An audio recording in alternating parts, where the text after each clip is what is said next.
kita ini kan, saya ini punya bapak kiai, mbah kiai, punya guru yang sangat alim ya, seorang kiai Maimun. Itu dulu kita pengkaji ilmu itu tidak pernah tahu bedanya NU dan Muhammadiyah. Karena dulu Mbah Darwis itu, Kiai Dahlan itu dulu ngajinya bersama Mbah Hasyim ketika di Indonesia yang ngaji Mbah Soleh Darat. Mbah Soleh Darat itu dulu ngajinya sama buyut saya ke-6, namanya Mbah Soleh Asnawi di Kudus. Mbah Soleh Darat itu dulu alim-alimnya orang Jawa ya Mbah Soleh Darat, Soleh bin Umar. Tempatnya di Semarang, tapi beliau itu sebenarnya orang Jepara yang dekat Kudus. Setelah di Mekah, Mbah Hasyim ini mondoknya ya, mulazimnya ke Syekh Mahfud Termas. Tapi sesekali ke Syekh Khotib Minangkabau. Nah yang Mbah Ahmad Dahlan lebih sering ke Syekh Khotib Minangkabau, sesekali ke Mbah Mahfud. Singkat cerita, karena Syekh Khotib Minangkabau sudah modern ya, terlibat organisasi dunia. Pas itu beliau pengagum Muhammad Abduh, pengagum Rasid Ridho. Sehingga bawaannya Mbah Dahlan itu lebih pergerakan karena beliau lebih mengidolakan Syekh Khotib. Nah Syekh Khotib sendiri sebenarnya orang Minangkabau. Jadi beliau namanya Muhammad saja sebenarnya. Jadi menantunya orang Arab. Oh itu dicibir mertuanya ini karena punya mantu orang Jawa, orang ndak Arab. Singkat cerita terus si mertuanya bilang gini, kamu jangan pernah bilang kalau orang Arab itu mansa kanal Arab, orang yang bertempat di Arab. Walakin man takallama bi arabiyyin fasihin, tapi orang bisa ngomong Arab secara fasih. Singkat cerita, kalau kamu tidak percaya, nanti suatu saat menantu saya kalau Jumatan, tidak usah kamu kasih tahu, langsung suruh jadi khotib. Nggak usah kamu kasih tahu, sarannya tidak usah kamu kasih tahu. Kalau sekarang kan enggak. Kalau dosen mau jadi khotib kan mengumpulkan materi dulu. Lucunya di antara materinya itu dari TV, makanya jadi ribet kan khutbah sekarang. Kalau musim corona ya akan ngomong corona, musim apa yang ngomong apa. Jadi lagi-lagi didikte oleh media. Sebenarnya kalau ngomong kan sesuai kebutuhan umat, ini obatnya apa. Tapi enggak sesuai trending topik, itu kan kayak anak-anak gaul. Ini dokter kok gitu kan aneh. Singkat cerita si khotib ini enggak dikasih tahu, saya Muhammad tadi enggak dikasih tahu, langsung disuruh khutbah. Fatakallama bikalamin fasihin. Dia ngomong fasih sekali. Bahkan ngalah-ngalahi fasihnya orang Arab asli. Semenjak itu beliau dapat gelar Al-Khotib, orang yang cakap berpidato berkhutbah. Hanya terus dia Khotib Al-Minangkabau. Jadi orang Indonesia itu luar biasa. Dulu yang namanya orang Indonesia di Arab Saudi itu dihormati sekali, karena yang ke sana itu pasti ulama. Sudah alim di Indonesia ke sana, termasuk Mbah Ahmad Dahlan, Mbah Hasyim dulu karena sama-sama muridnya Mbah Soleh Darat. Lama-lama yang ke sana itu TKI-TKW itu ya mulai agak dibully. Dulu Syekh Nawawi di antara ijtihad yang dihormati itu beliau mengkritik nyuwun sewu orang yang kan orang biasanya normalnya kan muji orang mati syahid. Hebat orang mati syahid itu hebat gini. Oke, kita sepakat orang mati syahid itu hebat. Tapi kata Imam Nawawi dengan syarat niatnya itu li'ila'i kalimatillah dan itu bawaan takdir. Saya ulang lagi, itu bawaan takdir, harus mati di medan perang. Tapi tidak boleh seseorang ini niat perang tapi niatnya supaya syahid. Karena kalau begitu berarti dia berniat supaya menjadi maktulal kafir, orang yang dibunuh orang kafir. Kedua, dengan dia mati berarti pasukan Islam berkurang. Berarti dia ingin pasukan berkurang, hanya ambisinya dia ingin langsung ke surga. Misalnya pasukan orang Islam itu 10, orang kafir 10. Kalau kamu ingin syahid berarti mati 1 kan, tinggal 9 kan. Nah kalau yang seperti itu 10 kan mati semua. Gara-gara ingin syahid akhirnya perangi rapati tenanan, benang mati, benang mlebu swarga. Kata Syekh Nawawi, ya enggak. Kalau kamu perang sama orang kafir ya niat menang. Dengan niat menang ini kamu ingin li'ila'i kalimatillah. Tapi kalau kamu ingin syahid berarti kamu menuruti keinginan nafsu kamu yang cepat masuk surga. Itu orang Arab kagumnya bukan main. Karena di mana-mana orang itu dinilai dari niatnya. Paham ini ya? Tapi perang loh ya, dalam kondisi perang, bukan teroris. Perang itu artinya orang kafir yang ingin bunuh kita, itu perang namanya apa? Perang. Dulu orang cerita syahid itu hanya pokoknya syahid itu hebat, pokoknya syahid itu hebat. Saya di medan perang itu hebat, pokoknya saya di medan perang hebat. Tapi ketika Syekh Nawawi memberi penjelasan ilmiah, jika kamu perang ingin cepat mati, ingin cepat syahid, artinya ini untuk pemenuhan diri kamu, karena kamu bayangkan langsung masuk surga. Kamu lupa bahwa dengan kamu dibunuh, kekuatan Islam berkurang. Akhirnya beliau memberi penjelasan, syahid itu bagus, itu sebagai takdir. Hanya takdir itu kita perang yang ingin menang, tapi takdirnya mati. Jangan dibalik, oleh perang rapati tenanan, benang mati namun bu. Itu yang pertama, termasuk ulama yang pertama memberi penjelasan itu Syekh Nawawi. Akhirnya melahirkan kekaguman yang luar biasa dengan tafsir Munirnya itu. Terus beliau itu orang yang rileks kalau menjelaskan ilmu. Ini ya juga guru-gurunya Mbah Hasim, Mbah Guru sama Mbah Hasim, sama Mbah Ahmad Dahlan Syekh Nawawi itu. Jadi dulu yang alim di Arab itu ada Syekh Nawawi, ada Syekh Khotib Minangkabau, ada Syekh Bakir Jogja, ada Syekh Mahfud Termas. Itu orang Indonesia banyak sekali yang alim. Bahkan diantaranya yang dikagumi Al-Azhar itu juga orang Indonesia, nama Syekh Abdul Manan, itu mbahnya Syekh Mahfud Termas. Itu pertama ada duta besar Indonesia di Mesir, itu termasuk barokahnya Mbak Abdul Manan tadi, itu juga orang Indonesia. Jadi pemahaman ulama Indonesia itu khas, termasuk ketika memaknai apa? Syahid. Ketika memaknai apa? Syahid. Itu unik. Ketika Syekh Nawawi diuji dulu itu yang namanya ulama diuji dulu oleh 100 ulama.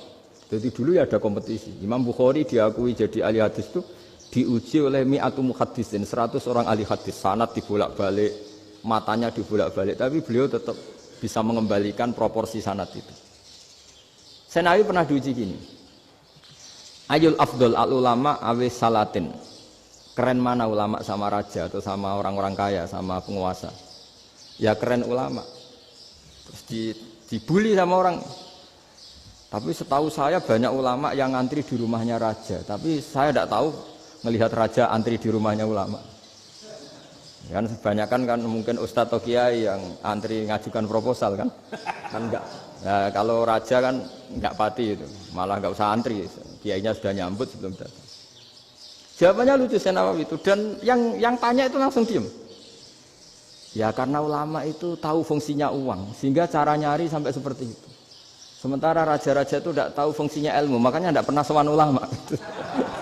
Sehingga jadi ya dianggap enteng saja. Ulama kan tahu fungsinya uang, tahu untuk pondok, tahu masjid. Sementara raja tidak tahu fungsinya ilmu. Jadi itu khas Jawa ya. Khas Jawa, khas Indonesia. Apa-apa yang menurut orang banyak dengan tanda kutip itu buruk atau baik, itu orang Jawa menafsirkan tuh gampang saja.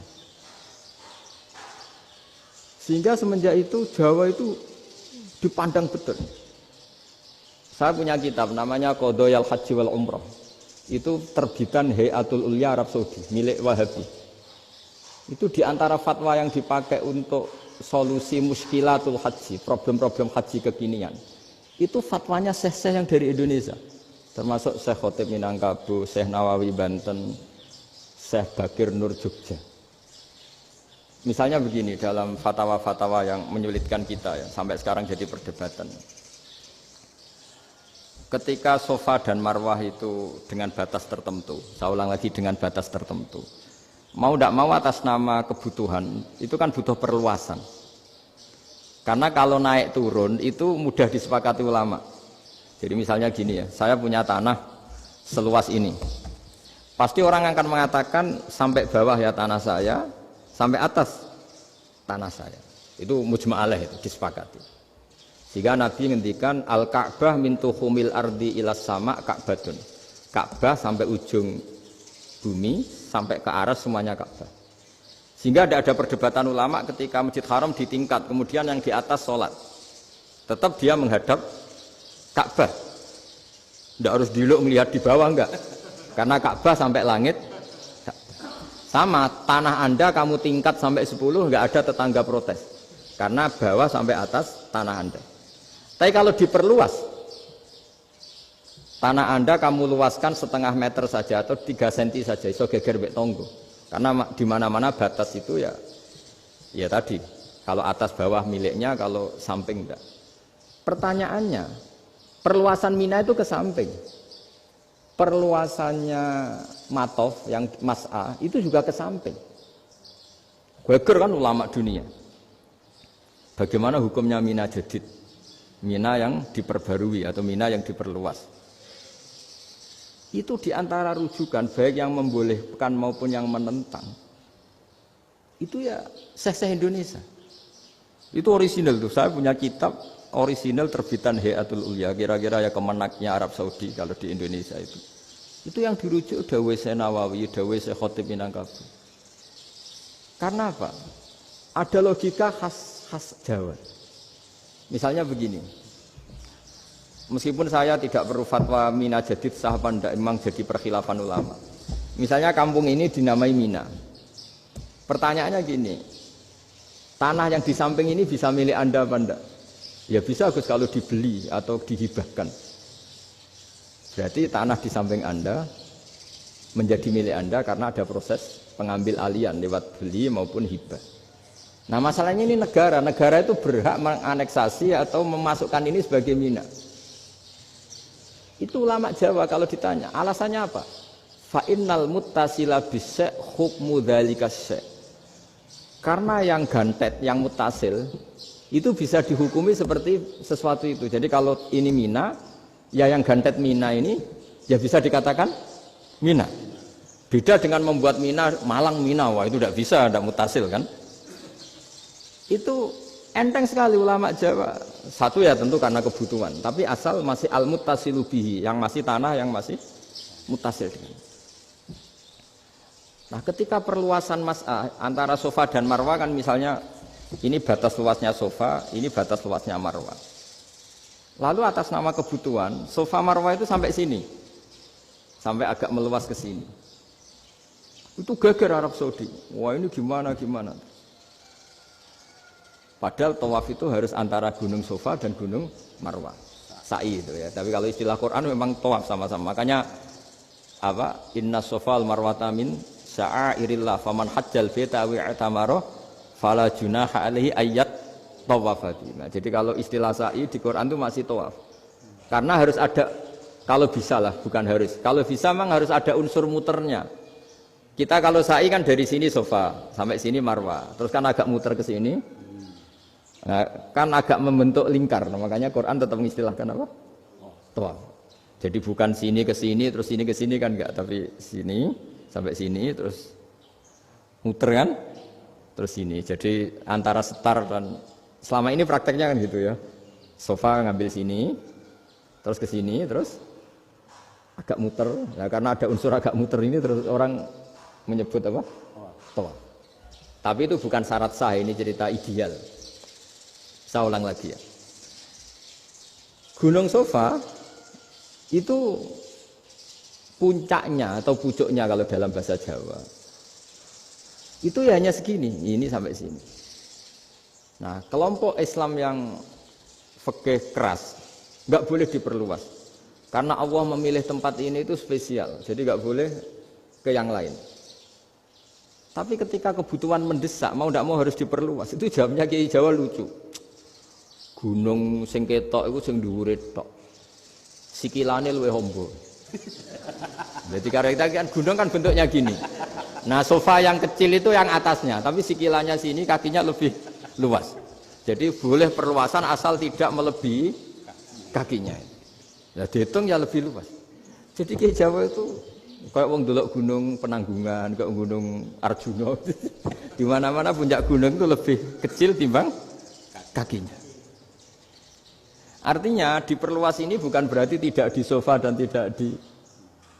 Itu khas Kiai Jawa. Jadi jangan kira orang Jawa itu tidak hebat-hebat sekali. Termasuk perkembangan hotel di Arab Saudi. Itu dulu sebelum ada hotel. Buyut saya kelima atau keenam dulu haji, namanya Badur Rahman. Itu kalau mau ingin apa ya, menghindari terik matahari itu masuk gua. Itu masuk gua itu hanya separuh badan, kakinya di luar. Jadi jangan bayangkan kalau gua di Indonesia kayak gua Akbar di Tuban orang bisa masuk jalan-jalan, enggak. Gua di Arab itu kayak cepitan batu, tidak sampai masuk. Sehingga kepalanya dimasukkan, kakinya masih kena matahari. Saking panasnya Arab Saudi. Sehingga dalam bayangan hijrah, ketika Nabi bersembunyi di gua Sur, itu kata Abu Bakar, kalau orang kafir melihat kakinya, pasti melihat kita, karena nggak bisa masuk penuh. Jadi orang itu mau dempes tok. Sehingga ya kira-kira luasnya gua paling segini. Makanya guyonannya kiai-kiai itu untung enggak kayak gua Indonesia. Kalau kayak gua Indonesia laba-labanya capek karena luas sekali. Jadi jangan bayangkan gua Arab tuh kayak gua Indonesia. Makanya bayangannya andai kan orang itu melihat ke bawah pasti melihat kita karena orangnya enggak bisa masuk penuh, enggak bisa masuk 100%. Ya kayak cepitan batu lah mirip. Itu kan mirip Gunung Uhud. Gunung Uhud kata Rasulullah nanti kalau kamu perang itu di atas, menang atau kalah di atas. Musuh biar di bawah. Dengan di atas kamu bisa manah. Jangan bayangkan kayak Gunung Merapi, kayak Gunung Penanggungan. Lah kalau Gunung Penanggungan manah ke bawah yang layang kan? Jadi gunung di Arab itu kayak bukit. Ya sampean pernah kan ke Uhud itu ya sama ini aja tinggi ini kan? Lah ini yang mulai ada mis. Makanya nerjemah itu susah di Indonesia. Karena jabal itu udah harus tinggi. Kalau tinggi nggak bisa manah dari atas ke bawah kan nggak ngefek kan? Sampai kalau ke Uhud gunungnya kan pendek sekali sehingga yang manah dari atas ke bawah ya kalau kena musuh ya celaka karena memang dekat. Ya kalau gunung Indonesia manah dari atas ke bawah yang kelayang nggak ngefek. Nah itu susahnya nerjemah bahasa Arab ke kita. Jadi apa ya?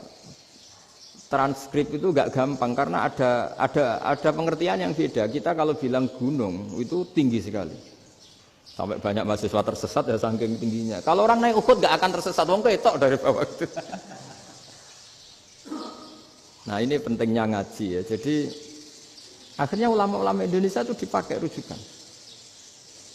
Jadi mulai Mbah Hasyim, Mbah Ahmad Dahlan sampai era buyut-buyut itu masih orang alim. Lama-lama yang di Indonesia ini orang-orang yang bodoh.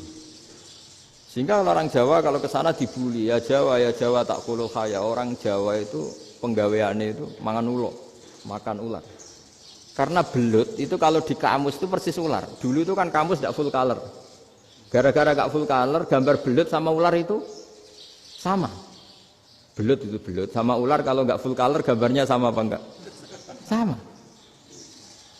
Terus orang Jawa itu kan masih banyak yang makan bajing itu apa? Ketupai. Bajing kalau digambar tidak full color sama dengan tikus. Gambar yang tidak warna. Hitam putih. Sehingga kita ini dibully pemakan tikus dan pemakan ular. Karena belut itu persis ular kalau digambar yang tidak full color. Sampai datang Syekhona Khalil, datang ulama. Ngarang kitab ya judulnya Al-Belut. Karena enggak terima bangsanya dinyek makan apa? Ular. Terus dikarang. Wal belut hayawanun bakhriyun terus ya isu fi kadza wa kadza. Itu beda dengan al-hayyah. Itu diterangkan. Mulai bisa nerima. Terus sistem hotel juga gitu. Sampai tanyakan dalam sejarah dulu orang Sedayu ada namanya Syekh Mukhtar. Syekh Mukhtar bukan bikin rumah besar yang siapapun orang Indonesia haji itu nempat di sana. Nah ini yang menginspirasi akhirnya ada hotel. Dulu Syekh Mukhtar hanya menyediakan untuk hujat-hujat Indonesia. Lama-lama jadi hotel.